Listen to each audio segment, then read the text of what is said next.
Very good morning to all of you. तो आज हम बात करेंगे +2 क्लास के फर्स्ट ऑर्गेनिक चैप्टर की, that is your halo alkane and halo arenes. Halo का मतलब है halogen, it may be fluorine, chlorine, bromine, iodine. और एल्केन आपका कोई भी alkyl group, it may be methyl and ethyl. अगर हम हेलो अरीन्स की बात करेंगे, अगर आपके बेंजीन रिंग के ऊपर कोई भी हेलोजन लगा हुआ है तो उसको हम क्या कहेंगे, हेलो अरीन्स। और अरीन्स वैसे ही हमें ध्यान रखना है, अरीन्स हम किसको बोलते हैं, बेंजीन को। अब नेक्स्ट क्वेश्चन आता है कि क्यों हम हेलो एल्केन्स या हेलो अरीन्स पढ़ रहे हैं। तो देखिए, आप हम अभी नेक्स्ट बहुत सारे ऐसे कंपाउंड्स पढ़ेंगे हेलो एल्केन्स हेलो अरीन्स के, जो कि जिनके जो एप्लीकेशंस हैं डे टू डे लाइफ में काफ़ी ज़्यादा हैं। सबसे पहले हम बात करेंगे यहाँ पे हमारे पास क्लोरीन कंटेनिंग एंटीबायोटिक रहता है, दैट इज़ क्लोराम्फेनिकोल। और इसको जो है माइक्रो ऑर्गेनिज्म जो है वो प्रोड्यूस करते हैं। जो ये क्लोरीन कंटेनिंग एंटीबायोटिक है, इसका काम है टाइफाइड फीवर को रिड्यूस करना, या हम इसको यूज़ करते हैं treatment for typhoid fever. Next है हमारे पास जो हमारी बॉडी है, जो our body produce iodine containing hormone, जिसको हम क्या बोलते हैं, थायरॉक्सिन। और आयोडीन क्या है, हैलोजन है। और थायरॉक्सिन की डेफिशिएंसी से जो डिजीज़ होती है, that is your goitre. Next ऐसे बहुत सारे हमारे पास सिंथेटिक हैलोजन कंपाउंड्स हैं। फॉर एग्जांपल हमारे पास है क्लोरोक्विन, और जो क्लोरोक्विन है इसको हम यूज़ करते हैं ट्रीटमेंट ऑफ मलेरिया के लिए। नेक्स्ट, फुली फ्लोरिनेटेड कंपाउंड्स अगर आपके पास हैं तो इनको हम यूज़ करते हैं, या they are considered as potential blood substitute in surgery. Next आता है हमारे पास क्या रहता है, हेलोथेन है, और हेलोथेन हम यूज़ करते हैं as anaesthetic during the surgery. तो ये कुछ एप्लीकेशंस हैं आपके हेलो एल्केन हेलो अरीन्स की, जिसकी वजह से जो है ये जो चैप्टर है वैसे भी इम्पोर्टेंट हो जाता है। और नेक्स्ट हम जो बात करेंगे आपके हेलो एल्केन हेलो अरीन्स में, तो हम बात करेंगे क्लासिफिकेशन की। क्लासिफिकेशन जो है हेलो एल्केन्स, हम देखिए पहले हम डिस्कस करेंगे हेलो एल्केन्स। तो आप जब भी ऑर्गेनिक पढ़ रहे हैं तो आपने ध्यान रखना है, सबसे पहले हम यहाँ पे हेलो एल्केन्स के बारे में पढ़ेंगे, उसकी क्लासिफिकेशन पढ़ेंगे, कुछ इंपॉर्टेंट टर्म जो आने वाले चैप्टर्स में होंगे उनको डिस्कस करेंगे। उसके बाद हम बात करेंगे प्रेपरेशन की, कि आप हेलो एल्केन्स हैं उनको आप कैसे प्रिपेयर करेंगे। सेकंड, उसके प्रेपरेशन के बाद हम बात करेंगे इनके फिज़िकल और केमिकल प्रॉपर्टीज़ की। तो जब फिज़िकल केमिकल प्रॉपर्टीज़ के बाद हमारा जो है टॉपिक कंप्लीट होगा हेलो एल्केन, और उसके बाद फिर हम चलेंगे नेक्स्ट टॉपिक पे, that is your hello arenes. तो पहले हम बात करेंगे क्लासिफिकेशन ऑफ हेलो एल्केन्स। तो पहला है on the basis of number of halogen atoms, कि आपके पास अगर आपके पास एक हेलोजन एटम लगा हुआ है आर ग्रुप के साथ या एल्केन के साथ, that is your mono halo alkane. और अगर दो हेलोजन लगे हुए हैं उनको बोलते हैं हम डाई हेलो एल्केन्स। सिमिलरली आप बेंजीन के साथ अगर एक हेलोजन लगा हुआ है तो हम उसको बोलेंगे मोनो हेलो अरीन्स। और अगर बेंजीन के साथ तीन लगे होंगे हम बोलेंगे डाई हेलो अरीन्स। अगर तीन लगे होंगे हम क्या कहेंगे, try hello arenes. Okay. Next जो इम्पॉर्टेंट क्लासिफिकेशन है कि आप किसको प्राइमरी एल्काइल हैलाइड बोलेंगे, किसको सेकेंडरी बोलेंगे, किसको टर्शरी बोलेंगे। तो आपने ये ध्यान रखना है कि जिस कार्बन के साथ हमारा जो हेलोजन ग्रुप जुड़ा हुआ है, एक्स ग्रुप जुड़ा हुआ है, वो फर्दर कितने आर ग्रुप के साथ जुड़ा हुआ है। क्या कहा मैंने, कि जिस कार्बन के साथ मेरा हेलोजन जुड़ा हुआ है वह कार्बन आगे कितने आर ग्रुप के साथ जुड़ा हुआ है, उसके बेसिस पे हम बताएंगे ये प्राइमरी है या सेकेंडरी है या टर्शरी। तो देखिए ये मेरे पास यहाँ पे हेलोजन जुड़ा हुआ है, और हेलोजन के साथ जो कार्बन है उसके साथ एक ही आर ग्रुप है। अब आपको पहले ही मैंने कहा था आर ग्रुप आप कोई भी ले सकते हो, इट में भी मिथाइल इथाइल जो भी लेना आपने। तो अगर जिस कार्बन के साथ मेरा हेलोजन जुड़ा हुआ है वह कार्बन अगर एक ही आर ग्रुप के साथ जुड़ा हुआ है उसको हम कहेंगे प्राइमरी एल्काइल हैलाइड। और अगर ये जिस कार्बन के साथ मेरा हेलोजन जुड़ा है वो अगर दो आर ग्रुप के साथ जुड़ा हुआ है तो क्या बोलेंगे, सेकेंडरी एल्काइल हैलाइड। देखिए यहाँ पे ये जो आर हैं ये सेम भी हो सकते हैं और डिफरेंट भी हो सकते हैं। जैसे मैंने यहाँ आर डैश लिया है, इसका मतलब है कि ये दोनों कैसे हैं, डिफरेंट है। अगर मैं यहाँ से आर डैश हटा दूँगी तो ये दोनों कैसे रहेंगे, सेम। तो जो ये आर ग्रुप है इट मे बी सेम और डिफरेंट। तो जिस कार्बन के साथ मेरा हेलोजन लगा हुआ है वो फर्दर दो आर ग्रुप से जुड़ा है, that is secondary alkyl halide. Similarly जिस कार्बन के साथ मेरा हेलोजन जुड़ा हुआ है वो 3 डिफरेंट आर ग्रुप से जुड़ा हुआ है या 3 सेम ग्रुप से जुड़ा हुआ है, that is your tertiary alkyl halide. तो मैं आपको बता दूँ ये जो आर ग्रुप है इट मे बी सेम और इट मे बी डिफरेंट। मैंने यहाँ पे तीनों डिफरेंट लिए हुए हैं, ये आर है, ये आर डैश और ये आर डबल डैश है। इसके बाद जो मेन यहाँ पे क्लासिफिकेशन रहती है आपके पास कि अलाइलिक हैलाइड किसे कहते हैं, अलाइलिक हैलाइड किसको कहेंगे। तो देखिए अलाइलिक हैलाइड कैसे पहचानना है आपने, एनी ग्रुप, अभी तो मैं यहाँ पे हैलोजन की बात करूँ, वैसे ही आपने ध्यान रखना है any group which is attach directly to sp3 hybridized, sp3 hybridize carbon का डायरेक्टली अटैच है और जो sp3 है that is further attach to sp2। क्या देखना है आपने, जैसे यहाँ पे मैं हैलोजन की बात करूँ, मैं अलाइलिक हैलाइड की बात करूँ, तो मैंने देखना है कि हैलोजन आपका जो जुड़ा होना चाहिए sp3 कार्बन के साथ जुड़ा होना चाहिए और sp3 कार्बन जो है फर्दर sp2 के साथ जुड़ा होना चाहिए। ये जो मेरे पास यहाँ पे एक्स लगा हुआ है इसको बोलूँगी मैं अलाइलिक हैलाइड। ठीक है, तो क्या करना है आपने, any group which is directly attach to sp3 hybridized carbon and sp3 further आपका अटैच होना चाहिए sp2 के साथ। अब आप कैसे sp3 पहचानेंगे, कैसे sp2 पहचानेंगे, तो बहुत सिंपल है। देखिए आपने देखना है अगर कार्बन चारों के चारों बॉन्ड सिंगल बना रहा है, ठीक है, कार्बन 4 ही बॉन्ड बना सकता है और अगर वो चारों के चारों बॉन्ड कैसे हैं सिंगल, तो उसको बोलूँगी मैं sp3। अगर कार्बन जो है डबल बॉन्ड बना रहा है, कहीं पे कार्बन कहीं डबल बॉन्ड बना रहा है, तो उसको क्या कहूँगी मैं sp2। तो ये आप ध्यान रखें sp2 और sp3।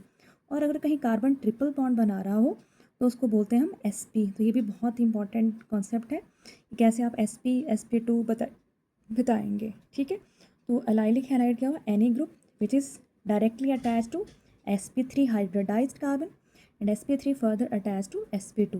और आप कैसे आइडेंटिफाई करेंगे, अगर कार्बन सारे ही सारे सिंगल बॉन्ड बना रहा है तो वो कार्बन sp3 है, अगर कार्बन क्या कर रहा है डबल बॉन्ड बना रहा है तो वो क्या है sp2। यहाँ पे ये कार्बन भी sp2 होगा, ये भी कैसा होगा sp2। नेक्स्ट हम बात करेंगे बेंजाइलिक हैलाइड की। देखिए बेंजाइलिक हैलाइड और एलाइलिक हैलाइड दोनों सेम ही है, बस डिफरेंस यहाँ पे ये है कि यहाँ पे क्या लगी होगी बेंजीन रिंग। तो बेंजाइलिक हैलाइड में भी आपने यही देखना है, अगर आपको आइडेंटिफाई करना है कौन सा यहाँ बेंजाइलिक हैलाइड है या कौन सा नहीं है, तो ये ध्यान रखें कि वही आपने वही कॉन्सेप्ट यहाँ पे बेंजाइलिक में लगाना है। क्या लगाना है कि any group which is directly attach to sp3 and sp3 further attach होना चाहिए sp2 के साथ। तो बेंजाइलिक हैलाइड और एलाइलिक हैलाइड दोनों के लिए सेम ही क्राइटेरिया है, सिर्फ बेंजाइलिक में मेरे पास क्या लगेगी बेंजीन रिंग। जैसे फॉर एग्जांपल मेरे पास ये यहाँ पे दिया हुआ है, तो मुझे ये बताना है कि जो एक्स है कैसा है। तो देखिए जो एक्स है ऑब्वियस ही बात है कैसा है, अलाइलिक है, क्योंकि बेंजीन नहीं है। आप देख रहे हैं ये रिंग है, बेंजीन के लिए आपको 3 डबल बॉन्ड होने चाहिए रिंग में, तो ये एक साइक्लिक कंपाउंड है। और यहाँ पे ये अलाइलिक हैलाइड कहूँगी, मैं से बेंजाइलिक नहीं कहूँगी क्योंकि यहाँ पे बेंजीन रिंग नहीं है, ये एक साइक्लिक कंपाउंड है जहाँ पे एक डबल बॉन्ड है। तो देखिए ये जो हैलोजन है ये डायरेक्टली जुड़ा हुआ है sp3 के साथ और sp3 फर्दर जुड़ा हुआ है sp2 के साथ, तो इसको क्या कहूँगी मैं, इसको भी कहूँगी एलाइलिक कार्बन। जो मैंने यहाँ पे ये डॉट से डार्क डॉट से बनाया हुआ है, तो this carbon is your allylic carbon. Okay, तो आई होप कि अब आप अलाइलिक पोजीशन इजीली आइडेंटिफाई कर लेंगे। नेक्स्ट जो कॉन्सेप्ट है that is your vinylic halide. तो विनाइलिक हैलाइड आप बहुत ईजिली जो है आप डिस्टिंग्विश कर सकते हैं अलाइलिक से। विनाइलिक में क्या होता है कि एनी ग्रुप, जैसे यहाँ पे हो सकता है वो OH भी हो सकता है, हम तो यहाँ पे चलिए हैलोजन की बात कर रहे हैं, तो X, any group which is directly attach to sp2। यहाँ पे एक ही कंडीशन ध्यान में रखनी है कि अगर कोई भी ग्रुप आपके पास, जैसे यहाँ पे ये तो मैंने X बनाया हैलोजन के लिए, या आप यहाँ पे OH भी बोल सकते हैं, जो हम आने वाले चैप्टर्स में करेंगे। तो any group which is directly attach to sp2 hybridized, अगर वो sp2 के साथ डायरेक्टली अटैच्ड है तो उसको क्या कहूँगी मैं, विनाइलिक हैलाइड। चलिए अब आगे चलते हैं, आगे हम बात करेंगे नेचर ऑफ कार्बन और हैलोजन बॉन्ड का। जो कार्बन और हैलोजन का बॉन्ड है कैसा है, पोलर। आपने ये ध्यान रखना है यहाँ पे, जो कार्बन कार्बन कौन सा हुआ, जैसे अगर आप ये CH3 और यहाँ पे मैं X की बात करूँ, तो ये कार्बन और ये हैलोजन का जो बॉन्ड है वो कैसा है, पोलर। अब पोलर आपको पता होना चाहिए, पोलर का मतलब है कि एक कैसा बनाता है, एक पार्शियली पॉजिटिव और एक पार्शियल नेगेटिव।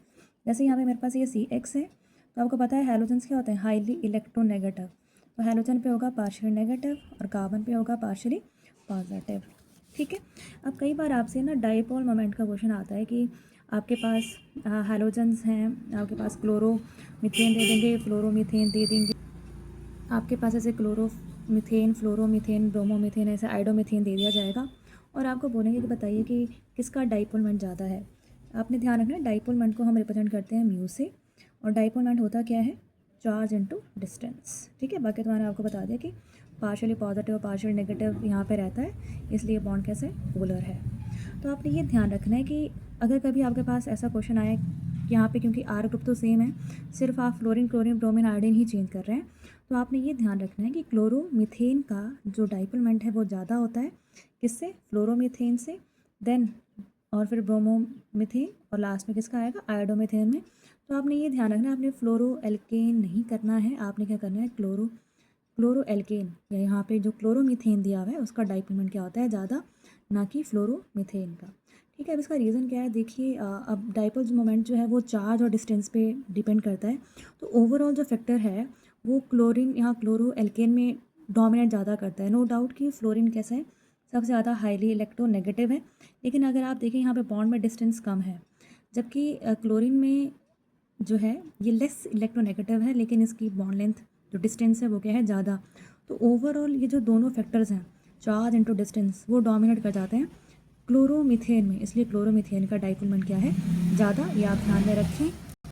नेक्स्ट हम बात करेंगे most important topic, that is method of preparation for halo alkanes. तो हेलो एल्केन्स आपने कैसे बनाने हैं, देखिए यहाँ से क्वेश्चन आता ही आता है, और इस बार भी नीट में यहाँ से क्वेश्चन आया हुआ था, कॉम्पिटिटिव में भी यहाँ से क्वेश्चन आते हैं, चाहे आप कोई भी यहाँ कॉम्पिटिटिव दे रहे हैं, केमिस्ट्री के यहाँ से क्वेश्चन देखने को मिलता ही है। तो पहले यहाँ पे मेनली हमारे पास 5 ही मेथड्स हैं। अल्कोहल से हम बनाएंगे, एल्कीन से बनाएंगे, एल्केन से बनाएंगे, और हैलाइड एक्सचेंज मेथड है हमारे पास, देन हंस डाइकर रिएक्शन है। तो ये 5 हमारे पास रिएक्शंस हैं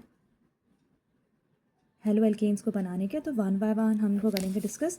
तो पहले हम बात करेंगे फ्रॉम अल्कोहल। तो अल्कोहल में हम यहाँ पे ग्रूव्स मेथड भी पढ़ते हैं, जनरली हम प्राइमरी और सेकेंडरी अल्कोहल के लिए करते हैं, और कॉम्पिटिटिव में ये ध्यान रखें कि जो ग्रूव्स मेथड है इट फॉलो SN2 मैकेनिज्म। अभी हम आने वाले अपने जो टॉपिक्स हैं वहाँ डिस्कस करेंगे क्या होता है SN2। तो देखिए यहाँ पे सिंपल है, मैंने यहाँ पे अल्कोहल लिया हुआ है, ठीक है, अल्कोहल में एनहाइड्रस जिंक क्लोराइड डाला है, HCl डाला है। अब होना यहाँ से देखिए ये OH निकलेगा यहाँ से, और Cl नहीं लगना है, बाकी वाटर यहाँ से निकल जाएगा। तो हमारे पास बन गया RX हमने बनाना था, और यहाँ पे जो X से आया है कौन आया है, क्लोरीन, यहाँ पे बन गया क्लोरो एल्केन। अब आप अपने अकॉर्डिंग यहाँ पे R के प्लेस पे क्या रखते हैं, CH3 रख दीजिए। अगर आप ये CH3OH रखेंगे तो क्या हो जाएगा, मिथेनॉल, और यहाँ पे क्या बन जाएगा आपके पास फिर क्लोरोमीथेन। तो R आप अपने अकॉर्डिंग ले लीजिए, तो जनरली हम R जो है वो छोटा ग्रुप ही लेते हैं, दैट इज़ योर मिथाइल। बाकी यहाँ पे आपने एक चीज़ ध्यान में रखनी है, ल्यूकास रिएजेंट, क्योंकि हम जब अल्कोहल का चैप्टर करेंगे तो वहाँ पे हम इसको पढ़ते भी हैं, वहाँ पे हम ल्यूकास टेस्ट के नाम से पढ़ते हैं इसको। तो आपने ध्यान रखना है ल्यूकास रिएजेंट क्या है, it is anhydrous zinc chloride plus concentrated HCl। Okay, ये ध्यान में रखें। नेक्स्ट अगर हमने ब्रोमो एल्केन बनाने हैं तो हम क्या करेंगे, अल्कोहल में NaBr डाल देंगे, सोडियम ब्रोमाइड डाल देंगे। अगर मुझे क्या चाहिए, ब्रोमीन कंटेनिंग एल्केन चाहिए, तो हम अल्कोहल में क्या करेंगे, सोडियम ब्रोमाइड डाल के in the presence of acid हमें क्या मिल जाएगा, ब्रोमो एल्केन। बाकी जो भी साइड प्रोडक्ट है सोडियम बाइसल्फेट प्लस वाटर, ये निकल जाएंगे। मोस्ट इंपॉर्टेंट रिएक्शन देखिए, इस बार भी ये नीट में क्वेश्चन पूछा गया हुआ था कि आपके पास जो है रिएक्शन विद फॉस्फोरस हैलाइड्स, और बहुत सारे कॉम्पिटिटिव एग्जाम्स में भी आता है। अगर आप अल्कोहल में PCl5 डालते हैं या PCl3 डालते हैं तो क्या प्रोडक्ट बनेंगे, यहाँ पे आप अल्कोहल में PCl5 डालेंगे या PCl3 डालेंगे तो यहाँ पे क्या बनेगा। देखिए जो मेन प्रोडक्ट है वो तो क्लोरो एल्केन है, RCl है, मेन प्रोडक्ट तो दोनों में सेम बनेगा, क्लोरो एल्केन ही बनेंगे। पहली बात आपने ये ध्यान रखनी है कि जब आपके पास फॉस्फोरस हैलाइड्स हैं, PCl5 है, PCl3 है, और अगर आप अल्कोहल ले रहे हैं तो नो डाउट क्या बनेगा, यहाँ पे क्लोरो एल्केन ही बनेगा।